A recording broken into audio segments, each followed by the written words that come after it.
আমাদের প্রত্যেকটা নৌসেনা, বায়ুসেনা এবং স্থলসেনার যারা জামার সন্তানরা রয়েছেন, যারা বীরত্বের সঙ্গে লড়াই করেছেন, ওই পাকিস্তানের ঢালাই রুখে এই সন্ত্রাসবাদীদের দমন করেছেন, আমরা আমাদের হৃদয়ের অন্তঃস্থল থেকে আমাদের কর্মী জানাই এবং সমাজের বিভিন্ন স্তরে যারা ব্যক্তিত্ব আজকের এই আমাদের রাজ্যের প্রত্যেকটা জনগণ আমাদের প্রিয় প্রধানমন্ত্রীজির পাশে রয়েছে। এই লড়াই সন্ত্রাসবাদের বিরুদ্ধে লড়াই, যারা আমাদের আন্তর্জাতিক স্তরে এবং আমাদের পর্যটকদের যারা হত্যা করেছেন, ধর্মের বিচার করে যারা হত্যা করেছেন, সে সন্ত্রাসবাদীদের বিরুদ্ধে আমাদের দেশের যশস্বী প্রধানমন্ত্রী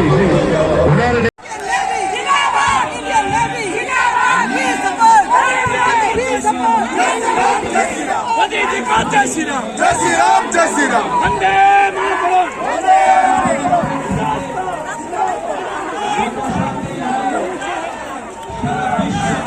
পাকিস্তানের মায়া কান্না যখন ভারতের সেনাবাহিনীরা স্ট্রাইক করছিল, পাকিস্তানের মায়া কান্না শুরু হয়েছে। এই পাকিস্তানকে যারা ভারতবর্ষে থেকে পাকিস্তানের জন্য মায়া কান্না করে, তাদেরকে আজকে আমরা সাধারণ নাগরিক হিসাবে হুঁশিয়ারি দিতে চাই যে ভারতবর্ষে থেকে পাকিস্তান এবং চীনের সঙ্গে আলাপ আর আলোচনা করা যেতে পারবে না। এই ভারতবর্ষে থেকে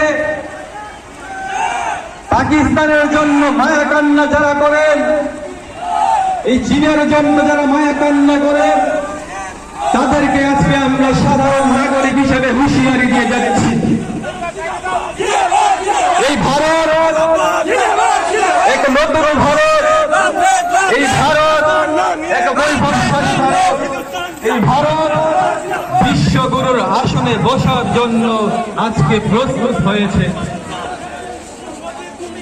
তার ফলস্বরূপ গত 7ই মে সারা বিশ্ব দেখেছে যখন পাকিস্তানের মদত পুষ্পের জঙ্গি ঘাঁটিদের উপর যখন ভারতীয় বীর সেনারা আক্রমণ চালিয়েছে।